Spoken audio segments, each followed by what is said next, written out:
we talked about some literal equations where we said every single time that we come across a literal equation, you're going to highlight the variable you want to solve for, right? Okay. So I want to solve, here it says solve the equation for y. Solve. Huh? That was a question on the homework. Uh-huh. So we're going to solve this equation for y. And what that means, guys, that's a mathematical phrase that says get 1y by itself.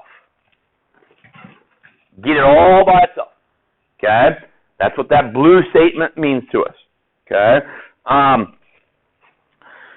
That's the thing about math for some reason. They have these phrases that they've agreed upon that indicate what we're supposed to do, but there are maybe better phrases that we could use. Okay? I think get 1y by itself is a little bit more obvious, right? Would you agree with that? Okay. The next part says, then find the value of y for each value of x. All this part means is that once we do the blue part, take these x values, plug them in, and evaluate. Okay, so do what we've done in chapter 1 in the beginning parts of chapter 2. And once we have this thing solved for. Okay, so we want to solve for y, so I want to get y by itself. Okay, now I'm going to try to kind of make a comparison with you with that equation and maybe something else that we're more familiar with or comfortable with. Okay, if y is a variable, okay, that's what I'm solving for. Okay, everything else, even the other variable terms, we can make them numbers. So think about this.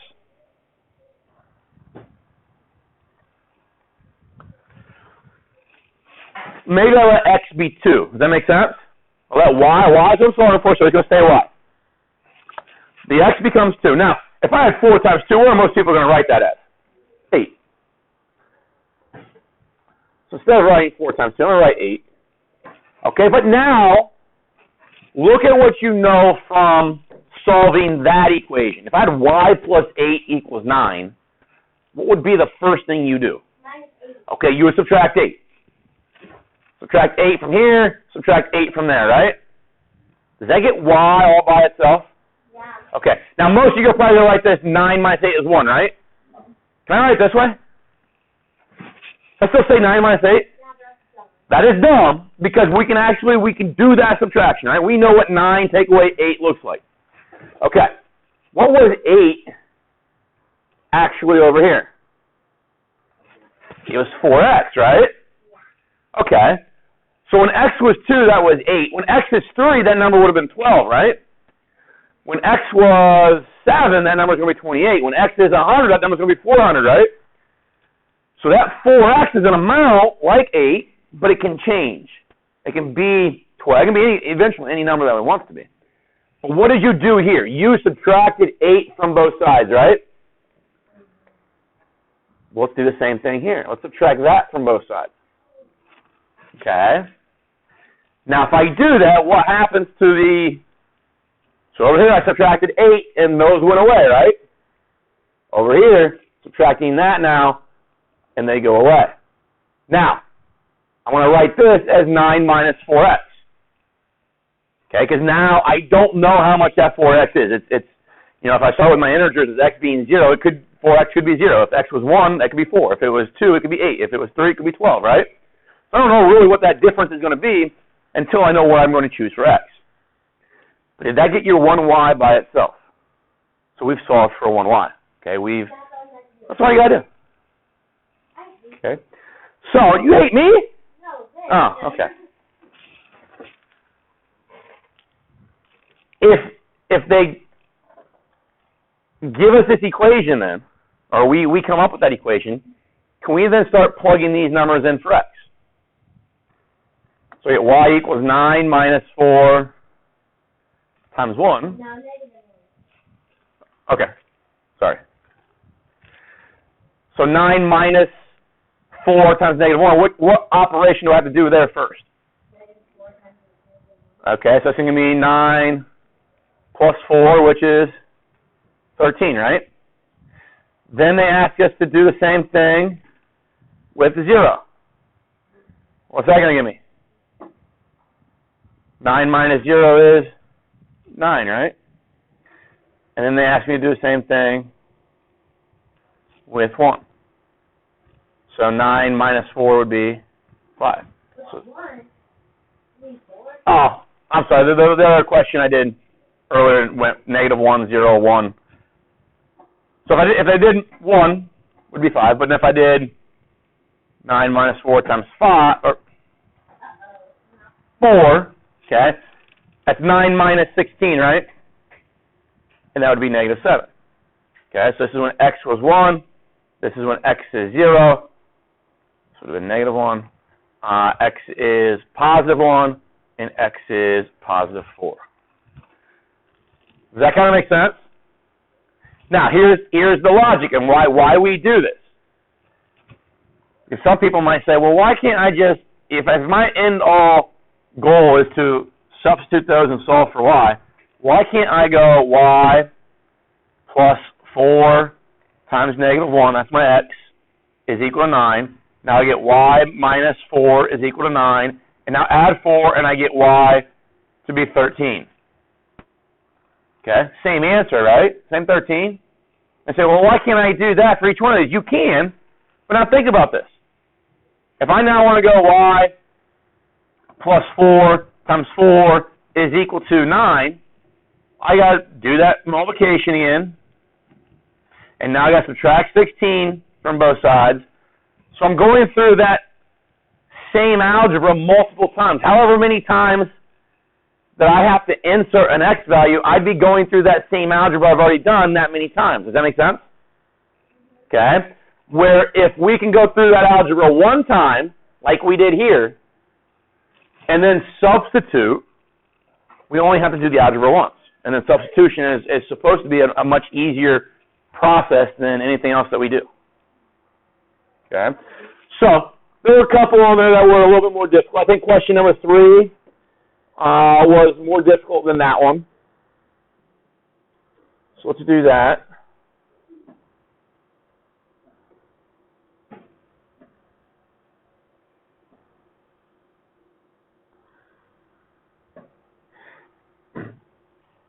Now, I've told you guys this before. If I'm going to spend the amount of time that we've spent on this, okay, this is starting our 3rd day on this stuff, right? And we're going to spend the whole day, the whole period, pretty much talking about these types of questions. What does that mean to us in regards to how important this stuff is? Very important, okay? This type of literal equation right here, these two that we're doing, is going to become the main thing that you do in like chapters 3, 4, 5, 6, 7, 8, 9. And then in the next course, and then the following course after that. This becomes a very, very critical part of the rest of algebra. Does that make sense? Okay, so it's very critical that we're able to learn this now, because I don't want you in 2 months to think, man, I really wish I would have gotten a little bit better at this on October 8th and 9th, because I've missed a lot of points between then and now, because I just kind of blew this stuff off. Okay, I think mathematics especially, education in general, but mathematics especially, if you're able to see how important something is down the road, it allows you to maybe dedicate more time and more commitment to it currently. I want to solve the equation for y. That means to get 1y by itself, right? That thing needs to stay put. So, well, hold on. Let's make the same argument that I made prior. What do you want x to be? Okay, let's use one of these. Let's go ahead and do that. So if x is 2, this number becomes what? 6. Okay, so here's the idea. That there, I'll color code this. That there and that there are the same thing. That there and that there are the same thing, right? And then this 9 and that 9 are the same thing. So, what is if I choose x to be 2? Does that make sense? Okay.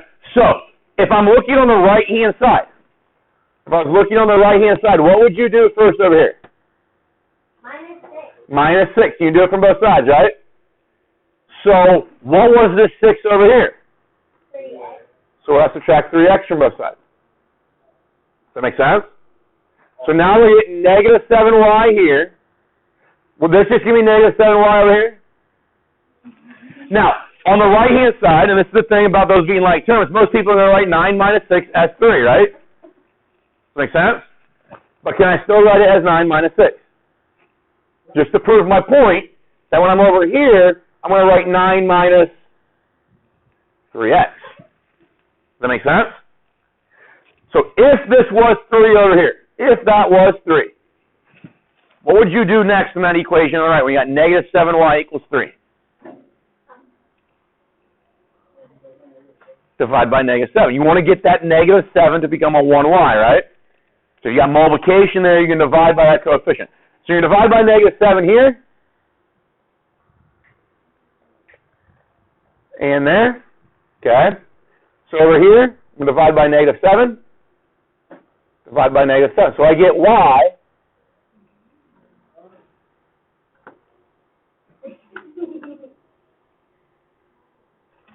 I get y to equal 9 minus 3x divided by negative 7. Does that make sense to everybody? No. Why doesn't it make sense? What is it? So confusing.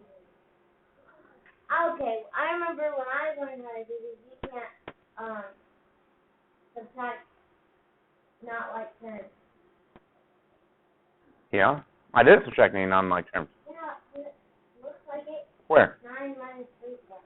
Okay, so I can do that. What I can't do, so when you're explaining to you first, what you can't do is merge that to like 6 or 6x or something like that. Well, if it's 9 minus 6, those are like terms, I can rewrite that as 3, right? When they're unlike terms, I can still subtract them and add them. It's just that I'm really not going to make them one object. I'm not going to merge those into one term. Does that make sense? I have to leave it as 2 terms with a minus sign in between them. Where if it's 9 minus 6, I can merge those to one term 3. If it's 9 minus 3x, I can't make that 6 or 6x or whatever you think you want to make that. I don't even know what you would make that. But I can still do what 9 minus 3x looks like up there. That's called the implied difference or the implied subtraction. I'm really not going to condense them into one thing. I'm just going to tell my person that's working that when you know what x is, you can then do the subtraction between those. Okay? Now, there are some things here that we know this idea that if I've got like a over b, okay, and that a is negative, can I rewrite this as that? Can I put that negative out in front that way? And can I rewrite it this way as well? Okay, we should know that we can write our fractions if they're negative. One part is negative that way, those 3 ways. So here, if I wanted to, the math Excel shouldn't matter here, but I can take that up top if I want. Okay? So I can rewrite this as y equals negative. Now, this is a quantity up top, so it's going to look like this. Does that make sense? And now what does this tell me to do with that negative? Distribute. So I get negative 9 plus 3x over 7. So if you type that in, it is the same thing as what we had here, 9 minus 3x over negative 7. Those two things are equivalent. And we can justify that by choosing a value for x. Choose 0 for x. 0. Okay, so if 0 is chosen for x, I get 9 in that top one. This one here, I get 9 over negative 7, right?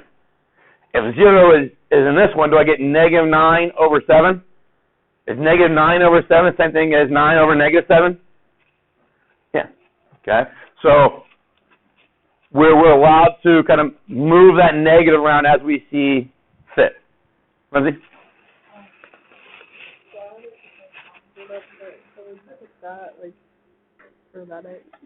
Yep. So the next part then, they want to use negative 2, 0, and 2. So I'm going to go When you use the negative 9 plus 3x over 7 is equal to y, they want me to plug in negative 2. So negative 9 plus 3 times negative 2 over 7. Remember, your division bar is going to group these things, and it makes us have to do that numerator first. So what do I do first in that numerator? A multiplication. So I got negative 9 minus 6 over 7. So it gives me negative 15 sevenths. I'm then going to try the same thing, but now x has got to be 0. So go negative 9 plus 3 times 0 over 7. So negative 9 plus 0 over 7, which is negative 9 sevenths. And the last one says we want x to be 2.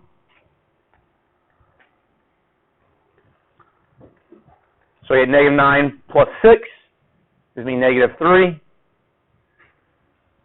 over 7. All right, so again, to prove the point of what we're trying to do with this stuff, I'm going to take this equation, I'm going to graph it, and this is something that you guys maybe, I don't know how much, do you guys have any exposure to graphing lines in other classes? Okay. If I graph 3x minus 7y equals 9, okay, it's what we call a linear equation. So this is the idea of being able to kind of foreshadow or foresee what we're going to be working on in a couple weeks, okay, and then hopefully that kind of reiterates the fact that if I'm struggling with this stuff, we got to take the approach that we're going to, do that research. We're going to ask those questions. We're going to do practice problem after practice problem after practice problem, so that we get on the same page and we're able to do this. Because if I write that equation that way, that's great, that's awesome. But if I write it this way, y equals, what do we have? 9. Come on, I'm in trouble here. How do we have that written? Negative 9 plus 3x. Negative 9 plus 3x divided by 7. Do you see how that gives me the same line? Does that make sense to everybody? Okay. Now I'm going to go one step further. Do you guys know that if I have a sum up here in the numerator, and I have a 7 on the bottom, that 7 is a common denominator, right? That 7, I can rewrite this way. Y equals negative 9 sevenths, okay, plus then 3 sevenths, and I put my X there. Is that blue line the same as the red and orange one? Okay, now here's where this comes into play. Our goal eventually is to be able to generate that blue one, which is working. It's allowing what we're working on right now to be kind of an intermediate step. Okay, your second or third step in a problem. If I can take this equation right here and rewrite it as this blue one, okay, let's kind of look at some key things that occur here. I get that value right there. Now, it's not really all that convenient to see that number of negative 1.286. But negative 1.286 is the exact same thing as negative 9 divided by 7. Okay, so do you see that negative 9 sevenths, that negative 9 sevenths right here is showing up as the y value down there? Does that make sense? Okay. Now, this thing here is even more important. Okay. Let's kind of talk about that point right there. I'm going to look at this 3. Okay. And actually, let's go.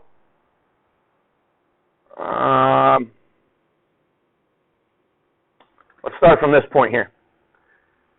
If I go from this point here, and I go up 3 units, 1, 2, 3, And now I'm going to go back and try to get back to my line by moving to the right. 1, 2, 3, 4, 5, 6, 7 units to the right gets me back to the line, right? I went up 3 and over 7. You see how 3 and 7 kind of give me directions to get from off my line and then back onto my line? That's rise over run. Okay? So the purpose of us being able to work with these literal equations is so that down the road when we're working with linear equations, we have the tools to transform the equation so that we can graph it a little bit easier. Does that make sense? Okay? So this is going to be something that is very useful for us in the coming weeks. Are there any others on here? So those are the ones that I was really concerned about. Now these other ones are, there's applications and there's use for these, and if we can do these types of problems, then my hopes are that you can, I think these are harder, you can do these, you can do 2 and 3. Okay? Are there any of these specifically that you guys want to talk about? All of them? Well, let's run through as many as we can. That one. Go like the first one. I think the first one was hard. And what? Those first 2, yeah. That one was more than another. Whoa. Then multiply both sides. Okay, there's a couple things you can do here. And I think that's what sucks sometimes about this, because you want one way, right? I think a lot of people say, tell me the one way I can do this problem. Well, I don't know what the one way is. I know what the 3 or 4 different ways are. I don't know which one's the best, so I want to show them all. Okay?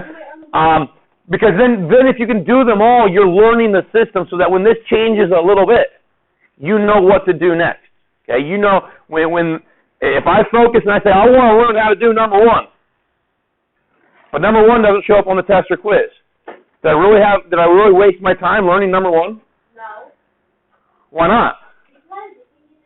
Okay, so that's the idea. As long as we learn the process, we learn the overall mathematics, we should be able to adjust and adapt so we can do any problem that we want to. Huh? Okay. So, 2 ways you want to do this, okay? You want to go the quick way or the longer way first? Quick way. Okay, quick way. So here's my thought. That thing right there, because it's in parentheses, that is an object. Does that make sense? When we put parentheses around something, we're saying that is one thing. Does that make sense? Okay? We can't attack that +1 until we get rid of the parentheses. I can't get rid of those parentheses until I get the coefficient out front to be a 1. Does that make sense? So right now it says you have 7/6 times something. Well, think about this. What if I did this? If I had B is equal to 7/6 times something, let's just say W, what would you do to get W by itself? Okay, you can say divide by 7/6. And that's fine. That'll work. But then I come over here and I divide this by 7/6. Okay? And this is where we get ourselves into trouble if we don't remember the rules that we've talked about in the past. Because I think a lot of people say, well, if I've got a fraction divided by a fraction, yeah, Mr. Fay has told me these rules, but I know if I've got a fraction divided by a fraction, I can go to this Desmos thing. Let's say I've got negative 1/3 or 1/3, and I want to divide that by 1/2. Yeah, that's great. It gives me this number back here, but my calculator does that for me, right? My calculator tells me what a fraction divided by a fraction looks like. But now we run into an issue here because I got a fraction divided by a fraction, but my calculator doesn't know what capital B is. Does that make sense? So it's not going to be able to do this for me. When you divide by a fraction, it is the same as multiplying by that fraction's what? Reciprocal. That's what this is fine here. Okay, but I would rather approach this as multiplying by 6/7 here. So that's going to be 42 over 42, right? That goes to 1. And come over here and multiply by 6/7. And I think now we can see that, well, that's 6b over 7, right? Does that make sense? 6b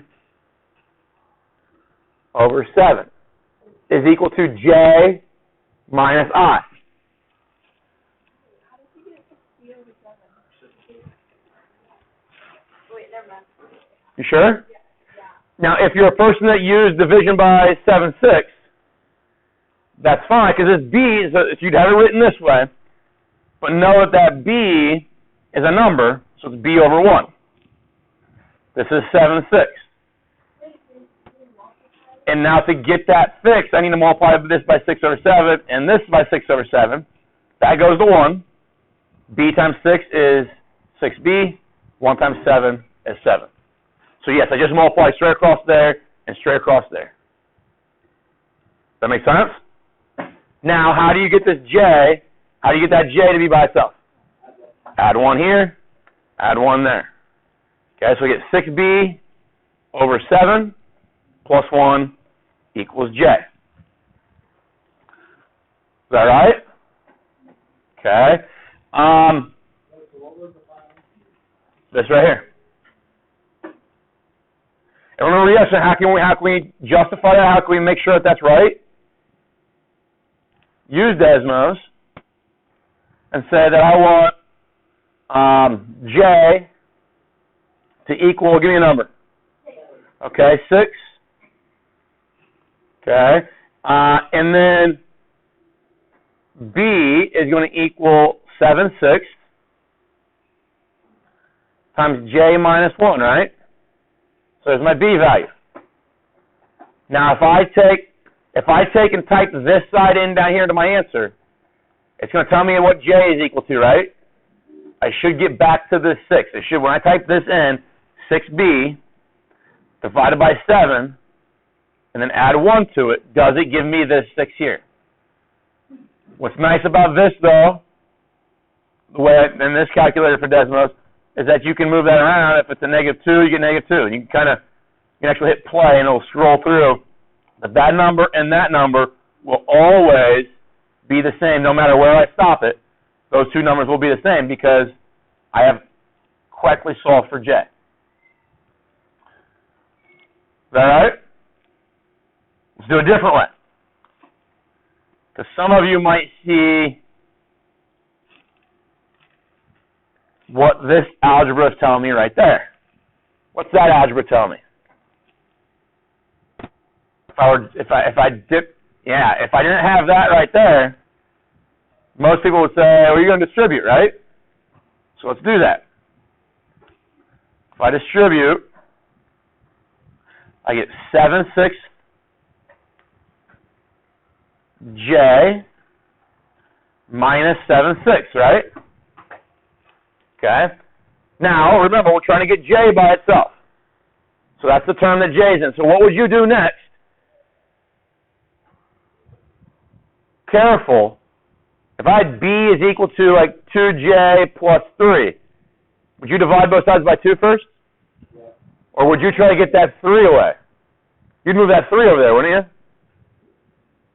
Don't I have something over here that I need to get rid of? If adding and subtracting is present, I need to do that before I do the division or multiplication. So I add 7/6 to both sides. Okay? So you have b plus 7/6 is equal to 7/6 times j. Now remember, I'm trying to get j to be a 1 out front, right? So what can I multiply by to make that 7/6 a 1? How do I make this 1 through multiplication? 6/7. Multiply by 6/7. That's going to go to 1j. Now I come over here and multiply by 6/7, right? Now when I multiply by 6/7 here, looking at what I wrote there on the left hand, because I multiplied the whole right-hand side by 6/7, right? So you need to multiply the whole left-hand side by 6/7. Well, writing it that way, it looks like I have to do what? I have no clue. When I have a set of parentheses and a number out in front, What is distribute? tells me I've got to distribute. So when I do that, I get 6/7 b. Plus 7/6. Okay, well, careful. Plus If I multiply that, what's 6 times 7? 42. What's 7 times 6? 42. That's equal to j. Now you might say, well, that's different than what we got earlier. But what's 42 divided by 42? 1. Did I get 6b over 7 plus 1 equals j? So if you do the algebra, that's what I'm trying to get us to understand. If we can learn these intermediate processes, what the associative property looks like, what the addition property equality looks like, and how we use it, and how we use subtraction property equality, those types of things. You understand how those operate, and you understand the end-all goal is to get this to be a 1j. Okay? There shouldn't be an equation that I give you that you cannot do this to. Okay? My thought, though, is if you get into trouble, choose values for b, okay, in this case, and see what would you do if b was a number, how would I solve the equation for j, and go through that process. And then go through the exact same process, but take out whatever number you put in for b and put j, or put b back in, I guess, okay? So kind of make that connection that we made here with this type of problem. Okay. So I honestly think that was probably maybe one of the harder ones on the assignment.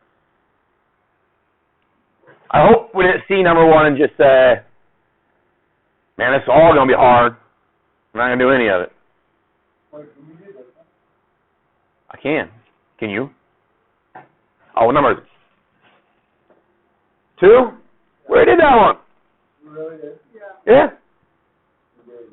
Nope. But guess what? I can post this video and you can watch it on the video. No, well, Mr. Fowl wasn't paying attention the first time, so that's not my fault.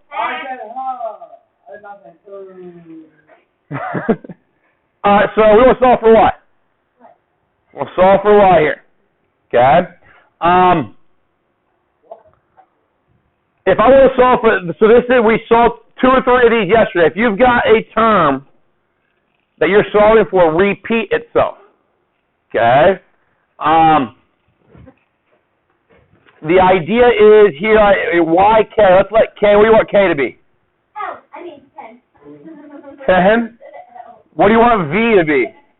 7? Okay, so what you have here, if I have y times 10, I have 10y, right? If I have y times 7, I have 7y, right? What would you rewrite that as? 17y. Okay, now, the intermediate step from here to there is actually to rewrite this as 10 plus 7 and then times y, right? Is that giving you the 17? Okay, so let's go back. If I have yk plus yv is equal to t, okay, think about what you did here. You put the y there, okay, and what was in here? You had 10 and 7. Well, wasn't that the k and the v? So let's replace the 10 and the 7 with k and v. Does that equal t? Okay. So yes, that's the check. If I distribute this, that gets me back up to that. So I know that these two things are the same. Okay, now here's the question. Down here, this should have all been equal t, equal t, equal t, right? Once you get to this last line here, how do you get this 17 to go away? How do you make it become 1? Divide by 17, right? But over here, that 17 was what? Which one of these is the 17? Is it the k plus v or is it the y? It's the k plus v. Those cancel. Divide this side by k plus v and get y equals t divided by k plus v. This stuff over here is much simpler if we can make comparisons to something that we already understand. Okay? And I would argue that you guys are collectively, I know some of us struggle maybe a little bit more than others, but collectively, if I had that equation, 10y plus 7y equals t, most of us are going to be able to solve that. Okay? Because you have that knowledge. So now that knowledge is just to bridge over to this stuff in red is just to realize that the 10 and 7, let's let them be anything they want to be. Let's let them be k and v and go through the same exact algebra. Okay? Just remembering then I can't add a k and a v together physically. I don't know what letter or what number that would give me, right? So I just write it as K plus V. I don't know if that's going to give me R or W or 38 or whatever. I don't know. So I just write it as K plus V instead. I imply that I'm adding them together. I've got, and I'll keep adding to this, guys, but on my website, because I know, and I say this to you, and knowing that, searching YouTube, if I go to YouTube and type in literal equations, that's what we're talking about. That's why I put those in your notes. I will put down every time what we're talking about. I will name the section. So you can go to YouTube and type in literal equations, and maybe I just type in examples. And there was one that said with answers there, right? Okay, so I could do this. And now I can see these people doing this stuff, and we see some that are very similar to maybe what we're doing, okay?